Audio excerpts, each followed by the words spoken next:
चीन के शुमाल मगरबी खुदमुख्तार इलाके सिंकियांग वेगुर के रेलवे नेटवर्क ने साल 2025 में रिकॉर्ड कारकर्दगी दिखाई, जहां मुसाफिरों की तादाद, माल बर्दारी और सरहदी बंदरगाहों के जरिए कार्गो में नई बुलंदियां हासिल हुई हैं।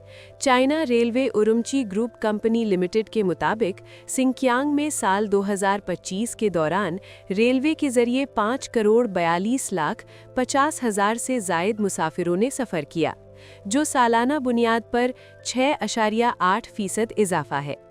इलाके में रेलवे के जरिए माल बर्दारी का हुजूम भी नुमाया तौर पर बढ़कर 25 करोड़ टन तक पहुंच गया, जो कि पिछले साल के मुकाबले में 5.3% ज्यादा है।